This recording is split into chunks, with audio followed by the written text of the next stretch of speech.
दृष्टि से भारत 7वें पोजीशन पे है।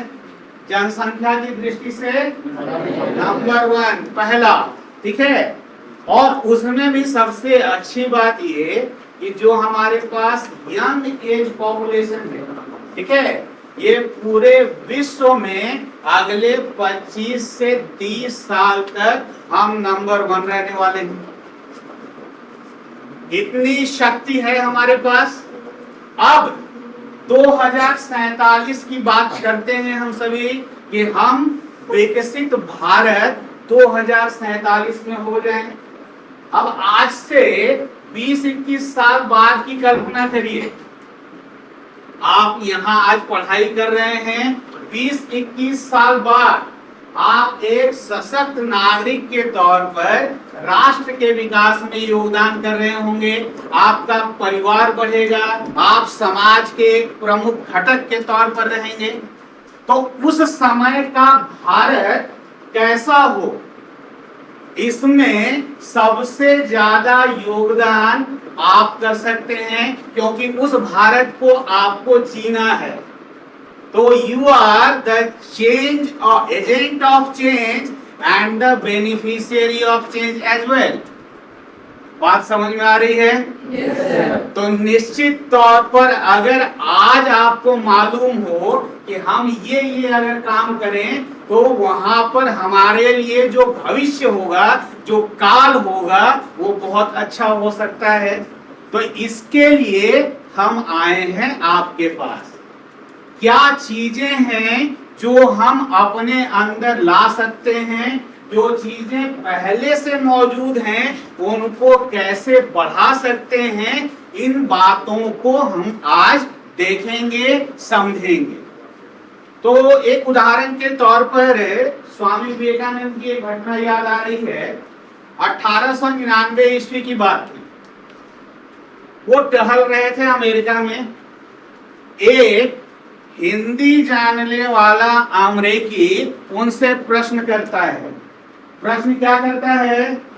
How are you Swami ji? ठीक है, एक छोटा सा प्रश्न। स्वामी विवेकानंद का उत्तर था, मैं बहुत अच्छा हूं। अब वो सोचता है कि हो सकता है अंग्रेजी बोलने में कुछ तकलीफ हो रही हो, मैं हिंदी में पूछता हूं, क्योंकि वो हिंदी जानता था। तो उन्होंने कहा कि आपको अमेरिका में आकर कैसा लग रहा है? अब स्वामी जी का उत्तर ध्यान से सुनिएगा। स्वामी जी ने कहा, I am feeling really great, your country is really beautiful. अब उसके मन में थोड़ा सा संशय उत्पन्न हो गया। संशय ये कि जब मैंने हिंदी में बात की तो अंग्रेजी बोल रहे हैं, और जब मैंने अंग्रेजी में पूछा तो हिंदी में जवाब दिया। पूछ लेते हैं क्या बात है। तो उन्होंने कहा कि ऐसा क्यों स्वामी जी, जब मैंने ऐसी बात कही तो आपने हिंदी में कहा, जब हिंदी में पूछा तो अंग्रेजी में उत्तर दिया। तो उनका उत्तर था कि जब आपने मेरी मातृभाषा का सम्मान किया तो मैंने आपकी मातृभाषा का सम्मान किया। माँ, मातृभूमि और मातृभाषा का कोई विकल्प नहीं हो सकता। तो सबसे पहले हम लोगों को गर्व होना चाहिए कि हम इस धरती पर उत्पन्न हुए जिसका नाम भारतवर्ष है। भारत को माता के तौर पर हम मानते हैं, और माता के लिए अगर अपना सर्वस्व अर्पित कर दें तो भी कम होता है किसी भी पुत्र के लिए। तो निश्चित तौर पर जिस भारत की चर्चा कर रहे हैं हम, वह भारत सोने की चिड़िया के तौर पर स्थापित रह चुका। अब ये जब बातें हम लोग बोलते हैं सोने की चिड़िया, आप लोग भी सुनते हैं भारत विश्व गुरु के स्थान पर रहा, तो बहुत सारे प्रश्न आते हैं मन में कि क्या वास्तव में ऐसा था? तो हम लोग इस बात की चर्चा करते हैं जब कि भारत विश्व गुरु था या भारत सोने की चिड़िया कहलाती थी, तो बहुत सारे लोग क्वेश्चन मार्क लगाते हैं कि क्या ऐसा था, क्योंकि हम उस समय मौजूद नहीं थे। लेकिन अगर आप नेट पर जाकर सर्च करें, चूंकि आप एकदम कनेक्टेड हैं, कोई भी ऐसी बात नहीं जिसका कोई आधार नहीं।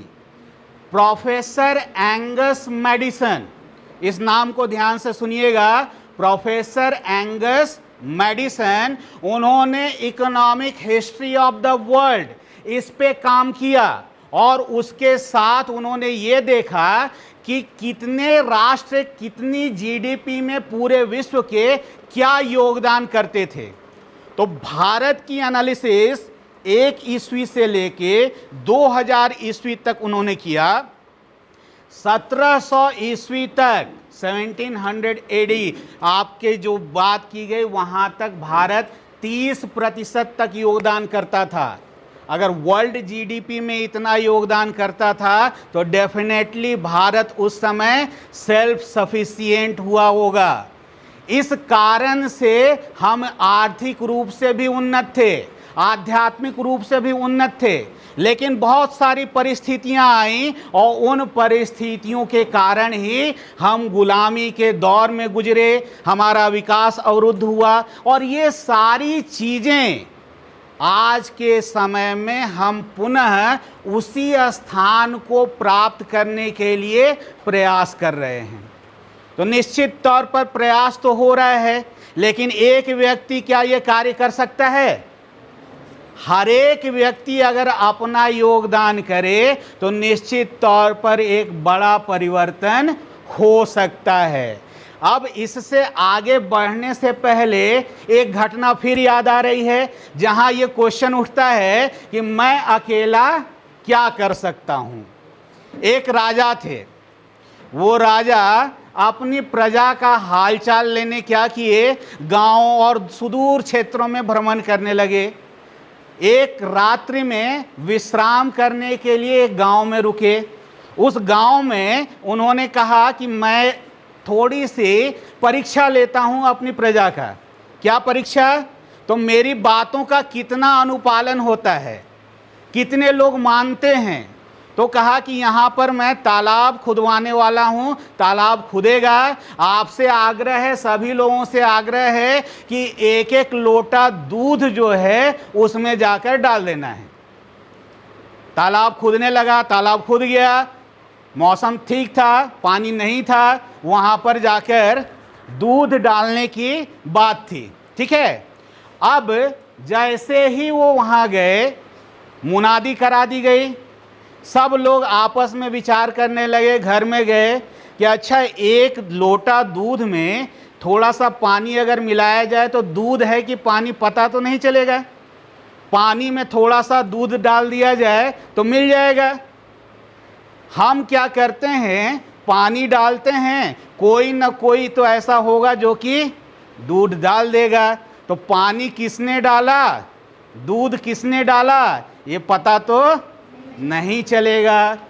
ऐसे ही सोच सबकी हो गई कि मैं क्या करूंगा, पानी डालूंगा, दूध कोई और आकर डाल देगा।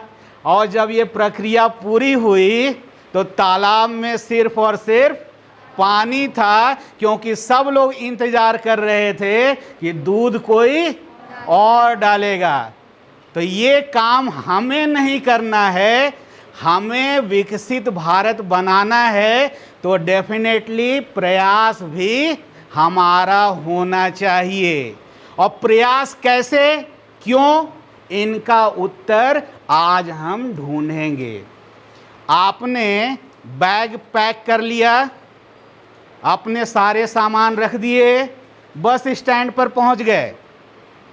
अब उस बस स्टैंड पर पहुंचकर आप सोच रहे हैं कि मुझे जाना कहां है। तो कोई सा भी बस आप पकड़ पाएंगे जब तक कि ये क्लियर नहीं है कि आपका डेस्टिनेशन क्या है। तो यहाँ सबसे पहली बात, हम लोगों को लक्ष्य तैयार करना है। लक्ष्य इस बात का कि हम लोगों को जाना कहाँ है, हमसे अपेक्षाएं क्या है, क्या हम कर सकते हैं। दो बातें हमारे लिए महत्वपूर्ण हैं।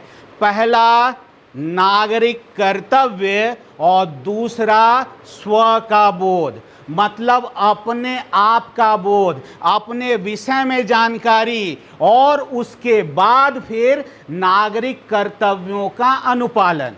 अब आप कल्पना करिए, रेड लाइट ट्रैफिक पर है, सबको मालूम है कि क्या करना होता है, उस समय रुक जाना होता है।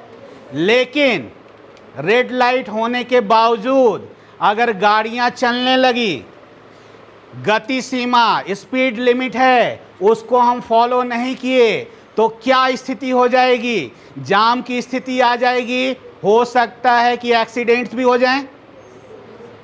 एग्रीड और नॉट? तो अगर ऐसी स्थिति उत्पन्न हो गई तो कारण क्या था?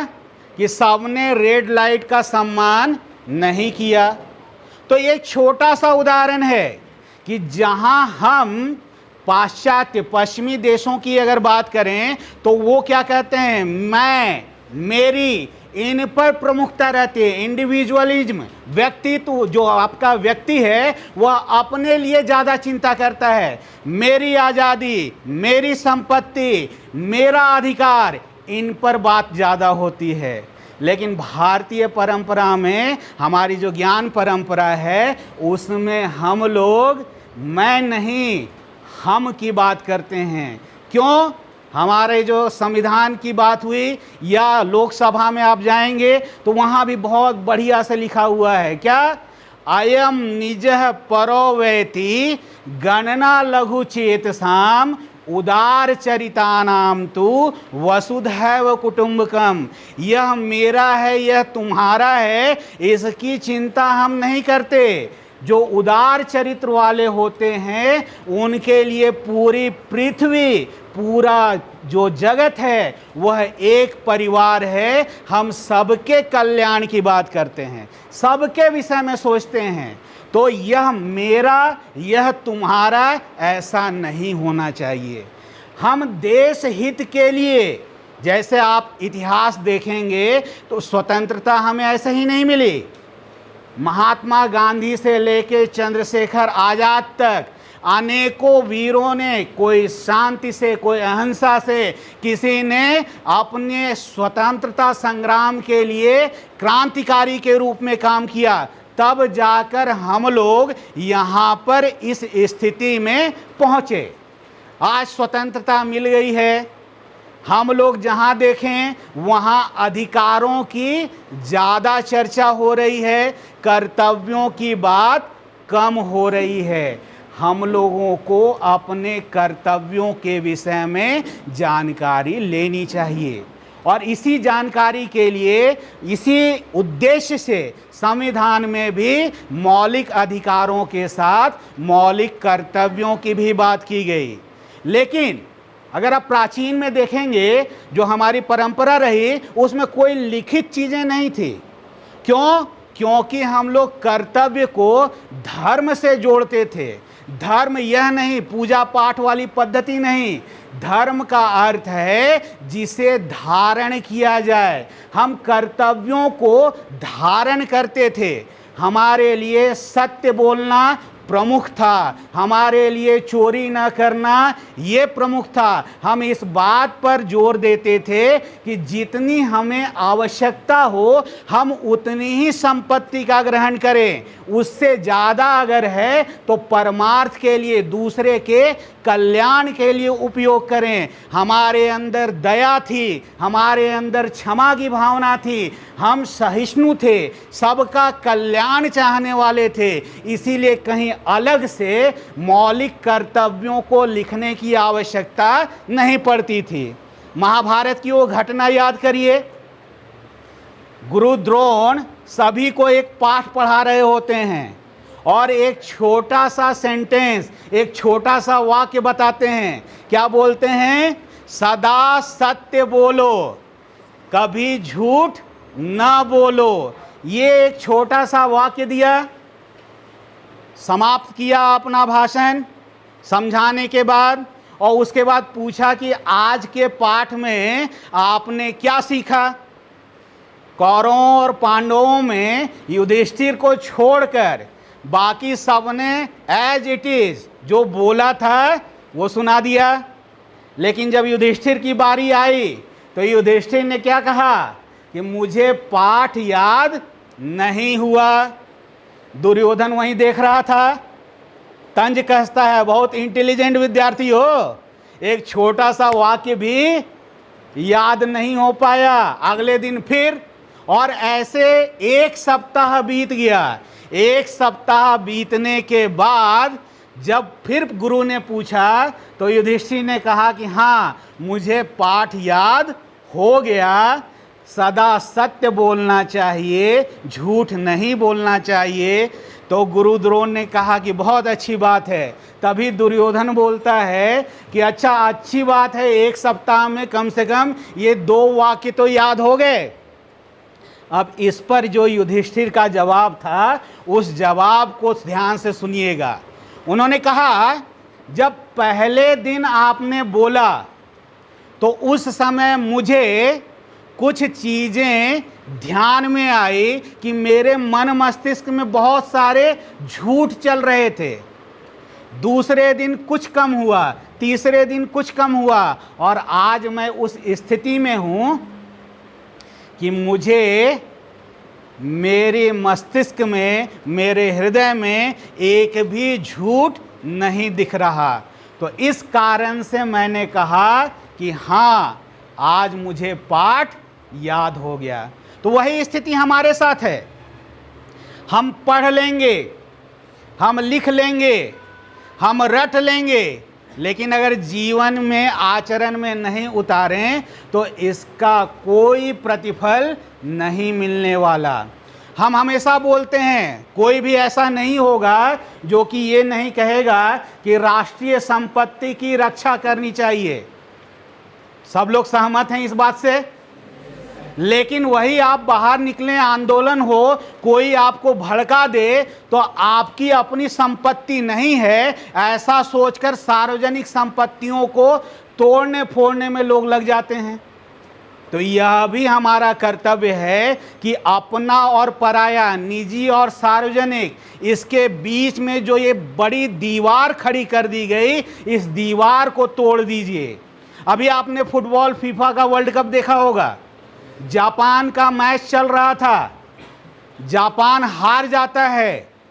दर्शक जो मौजूद रहते हैं वो पूरा रोते हैं, लेकिन स्टेडियम में बाहर निकलने से पहले जितने भी बॉटल, जितने भी पैकेट इधर उधर फेंके हुए थे, उसको एकत्रित करके कूड़ेदान में डाल देते हैं। अब ये राष्ट्रीय स्वभाव है। आप स्वच्छता रखेंगे, अब आप स्वच्छता रखेंगे तो निश्चित तौर पर बीमारी की संभावना कम होगी। वैज्ञानिक रूप से ये प्रूवन है। आप एक थूक देते हैं, जस्ट कोई मतलब नहीं है, आप सड़क चलते थूक देते हैं, लेकिन उस थूकने से ही हो सकता है किसी को टीबी हो सकती है। तो इस तरह के व्यवहार को अगर आप कंट्रोल कर लें, जितनी आवश्यकता है बिजली की, इस बिजली का हम उतना ही प्रयोग करें। एक छोटा सा उदाहरण, मोबाइल चार्जर हम सभी लोग यूज करते हैं। आप एनालिसिस करके देखिएगा, साल भर में मोबाइल चार्जर का अगर उपयोग किया जाए तो 150 के आसपास खर्च आता है उसका यूनिट कंजम्पशन का। लेकिन अगर आप उसको अनयूज छोड़ देते हैं, चार्ज होने के बाद भी ऑन रहता है, 140 करोड़ भारतीय हैं, उसमें अगर हम 60 करोड़ भी ऐसे उदाहरण ले लें तो कितना मल्टीप्लाई हो जाएगा। पीने का पानी, हम पूरे ग्लास में पानी भरते हैं, आधा ग्लास ही पानी पीते हैं, आधा ग्लास बर्बाद हो जाता है। तो वह पानी एक व्यक्ति के द्वारा बर्बाद हुआ। पूरे भारत में अगर ऐसी बर्बादी हो तो कितने लीटर पानी हम बर्बाद कर रहे हैं। आप सोचिए, एक छोटी सी कलम 25 रुपए में आपको मिल रही है। वो 25 रुपए भारतीयों द्वारा बनाया गया, एक भारतीय कंपनी के द्वारा बनाया गया। लेकिन जब वही कलम एक विदेशी कंपनी आपको देती है तो निश्चित तौर पर आपको लगता है कि आपका जो पैसा है 2 रुपए यहाँ रहे, बाकी 23 विदेश चला गया।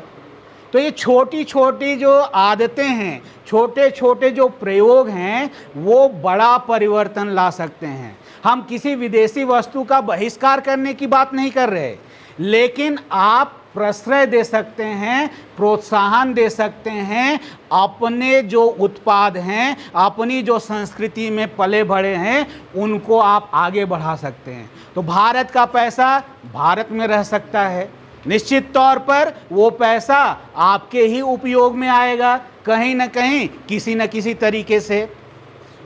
समस्या समाधान दो चीज़ें हैं, और इसके लिए भी मैं जापान का उदाहरण दूंगा। जापान में लोगों को ताज़ी मछलियां खाने का बड़ा शौक था। तो क्या होता था, पहले समुद्र के किनारे ताज़ी मछलियां मिल जाती थी, ठीक है, तो लोग जाते थे, मछलियां पकड़ते थे और खाते थे। लेकिन ओवर द डेकेड्स, कई दशकों में ऐसा हुआ कि जो तट था, उस तट पर ताज़ी मछलियां मिलनी बंद हो गई। तो जो फिशिंग कंपनीज थी, उन्होंने सोचा कि कुछ उपाय करना चाहिए। तो उपाय कैसे करें, तो कहा कि नावों को बड़ा करिए, समुद्र में थोड़ा और आगे जाइए और वहाँ से क्या करिए, मछलियाँ पकड़ कर लाइए। लेकिन समुद्र में आने जाने में कुछ समय लगता है। अब इस समय में क्या होता, जो ताज़ी मछलियाँ थी उनका स्वाद नहीं मिल पाता। अब समस्या आ गई, तो समस्या के समाधान के लिए क्या किया, तो फिर से उन टैंक्स, वो जो आपके नाव थे उनको बड़ा किया गया और उसमें टैंक्स बना दिया गया, ठीक है, टैंक्स बना के रखा गया। लेकिन क्या है कि वापस मछलियां पकड़ के वो टैंक में रखते, लेकिन गतिशीलता नहीं होती, मूवमेंट नहीं होता, इसलिए क्या है, फिर से स्वाद वो नहीं आ पाता। फ्रीजर का भी इस्तेमाल किया, फ्रीजर में भी रखा, बहुत सारी मछलियां पकड़ के रख तो दिए, सस्ती हो गई, लेकिन स्वाद भी नहीं आया। फिर एक इंजीनियर ने कहा कि आप ऐसा करिए, टैंक तो रखिए, लेकिन उस टैंक में एक छोटी शार्क मछली भी डाल दीजिए।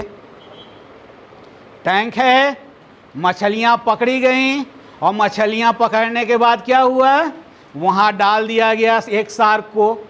अब शार्क को भूख लगती, तो उन मछलियों में से एक मछली उसे खानी थी, पकड़ती, और चूंकि मुझे मेरी जान को बचाना है, इसलिए बाकी मछलियां क्या होती, तैरती रहती। तो तट पर आने के समय तक सभी मछलियां क्या हुई, तैरती रहीं, और इस कारण से गतिशीलता बनी रही। गतिशीलता के कारण उनका जो लाइवली टेस्ट था वो बरकरार रहा। अब इस कहानी का हमसे क्या संबंध, ध्यान से आप समझिएगा। समस्या थी, पहली समस्या क्या, मछलियां तट पर मिलनी बंद हो गई, तो उसका समाधान निकाला, नावों को बड़ा किया और तट से दूर गए, मछलियां पकड़ी।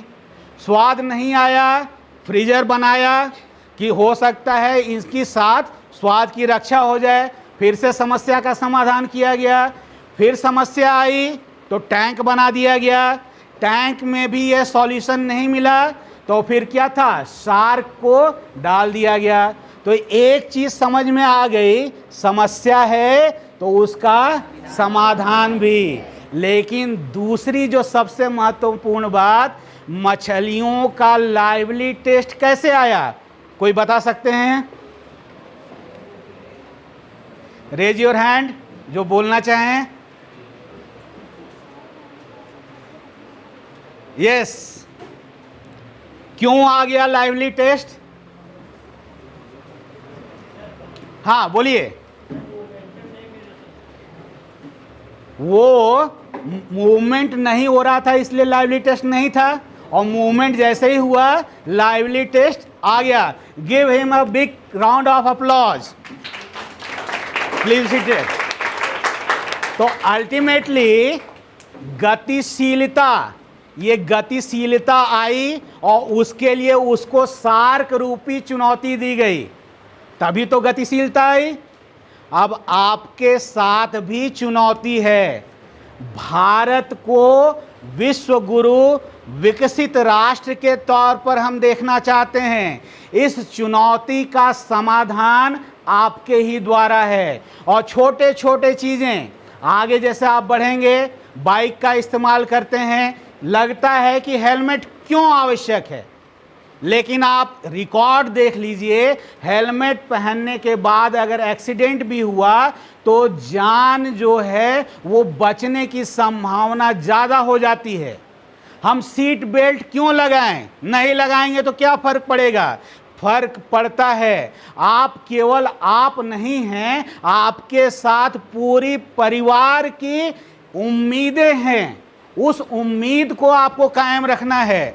आपके ये छोटे छोटे जो प्रयास हैं उन उम्मीदों को जिंदा रखती हैं। तो आपके दैनिक जीवन के जो व्यवहार हैं उन व्यवहार में यह आना चाहिए। और सबसे बड़ी बात, किसी के भय के कारण आपको ये नहीं करना है। पुलिस पकड़ लेगी, जुर्माना हो जाएगा, इसलिए हम लगा रहे हैं, नहीं। हम राष्ट्र निर्माण में अपना योगदान कर रहे हैं। हमारा यह कर्तव्य है कि हम अपने महापुरुषों का आदर करें, उनका सम्मान करें, अपने राष्ट्रीय प्रतीक हैं उनका आदर करें, उनके प्रति श्रद्धा रखें। जब भी बोला जाए अपना सर्वस्व अर्पण करने के लिए तैयार रहें। ऐसी भावना मन में विकसित होनी चाहिए। पर्यावरण संरक्षण करना है, केवल 5 जून को एक वृक्ष नहीं लगाना है, उसकी रक्षा भी करनी है, उसका संपोषण भी करना है। देखिए, एक अटैचमेंट हो जाता है। आप एक छोटा सा पौधा लगाए, उसको आप पानी देते हैं, खाद देते हैं, उसको बड़ा होता हुआ देखते हैं तो मन में एक संतुष्टि आती है। तो ये किसी को दिखाने के लिए नहीं। और सबसे बड़ी बात, आज कम्युनिकेशन कम हो रहा है। आप अपनी जो प्रॉब्लम्स हैं वो अपने मन में रख लेते हैं। हमारे पास स्मार्टफोन आ गया, वो जितना स्मार्ट होता जा रहा है हम उतने ही डम होते जा रहे हैं। किताबों को पढ़ना है, मोबाइल निश्चित तौर पर आप प्रयोग करें, लेकिन उसके दास नहीं बने। आप एक समय निश्चित करें जहां आप अपने माता पिता, भाई बहन, उनसे बातचीत करें, एक साथ भोजन करें। सप्ताह में अगर मान लीजिए कई बार होता है कि माता पिता व्यस्त हैं, कोई बात नहीं, छुट्टी का दिन तो है, उस दिन इत्मीनान से बातें करें। क्या समस्याएं आई, पूरे सप्ताह में क्या चीज़ें हुई, यह खुलकर बताएं। देखिए, दूसरा कोई भी हो, आपकी समस्या का समाधान वो नहीं करेगा, आप और आपके परिवार वाले ही उसको देखेंगे, बाकी हंस सकता है। तो अपने परिवार में यह बात अवश्य रखें। और सबसे महत्वपूर्ण चीज़, आपके शिक्षक दिन रात लगे होते हैं कि आपका डेवलपमेंट हो, आपके लिए और क्या कर सकें, तो शिक्षक का भी उतना ही आदर करें। इसमें ध्यान आता है, गोस्वामी तुलसीदास जी ने रामचरितमानस की रचना की, उसमें एक जगह लिखते हैं बालकांड में कि भय कुमार जब ही सब भ्राता, दिन जनेऊ गुरु पित माता, और गुरु गृह गए पढ़न रघुराई, अल्प काल विद्या सब आई। जैसे ही वो कुमारावस्था में आए, चारों भाइयों को गुरु शिष्य परंपरा में गुरुकुल में भेज दिया गया। वहाँ पर उन लोगों ने बहुत ही कम समय में सारी विद्या प्राप्त कर ली। और उसी में थोड़ा आगे बढ़ते हैं तो ये कारण बताते हैं कि ऐसा क्यों हुआ। क्या कारण है? तो प्रात काल उठ के रघुनाथा, मात पिता गुरु ना वही माथा, आयसु माग करहि सब काजा, देखि हर्षित मन राजा। कहने का अर्थ ये है कि प्रातः काल जब रघुनाथ जी उठते हैं तो माता पिता और गुरु उनके चरणों में अपने माथे को नवा देते हैं। कहने का अर्थ यह है कि जैसे ही आप झुकना प्रारंभ कर देते हैं, आप अपने अहंकार का मर्दन कर देते हैं, अहंकार को मार देते हैं। अपनी श्रद्धा आप जैसे ही, आदर जैसे ही प्रस्तुत करते हैं तो आप सीखने योग्य हो जाते हैं। और यह जैसे ही मन में भावना आती है, आप सीख किसी से सकते हैं, वो आपसे उम्र में बड़ा हो सकता है, छोटा हो सकता है, लेकिन ज्ञान तभी मिलेगा जब आपके मन में आदर और श्रद्धा भाव हो। कोई भी गुरु, ये मान के चलिए आज के डेट में आपके पास बहुत सारे साधन उपलब्ध हैं, लेकिन ये जान के चलिए कि गुरु अपना मैक्सिमम प्रयास करता है, अधिकतम प्रयास करता है कि आज जो टॉपिक मैं आपको पढ़ाने जा रहा हूं उसमें मैं बेस्ट आपको दूं। तो आपका भी यह दायित्व है, सबसे बड़ा दायित्व आज के डेट में आपको पढ़ाई करना है, बहुत अच्छे से पढ़ाई करनी है, और इसके लिए आपका समय निश्चित होना चाहिए। जब आप खेलेंगे, जब आप खेल कूद करते हैं तो शारीरिक तौर पर भी मजबूत होते हैं, उस समय दूसरी कोई चिंता नहीं होनी चाहिए, सिर्फ और सिर्फ खेल होना चाहिए। जब आप पढ़ाई कर रहे हैं तो उस समय मन में दूसरी कोई बात नहीं आनी चाहिए, पढ़ाई पर ध्यान केंद्रित करना चाहिए। इसी तरह से आप अपने आप को समन्वित कर सकते हैं, एकाग्रचित कर सकते हैं, और आप देखिएगा इस रूटीन को फॉलो करेंगे तो अपने जीवन में आपने जो सोचा है, कोई सा भी प्रोफेशन खराब नहीं होता, कोई सा भी प्रोफेशन अच्छा नहीं होता, ऐसी बात मन से निकालिए। आपके लिए, आपके अनुसार जो चीज़ें आपको लगती हैं कि आपके पोटेंशियल को मैक्सिमम वहाँ यूटिलाइज किया जा सकता है, वह आपके लिए सबसे अच्छा है। सभी प्रोफेशन अच्छे हैं, आप उसमें क्या कर सकते हैं यह आपको सोचना है। एक चीज़ ध्यान रखिएगा, कभी कभी हम अकेले रहते हैं, जब अकेले होते हैं तो लगता है कि कोई तो देख नहीं रहा।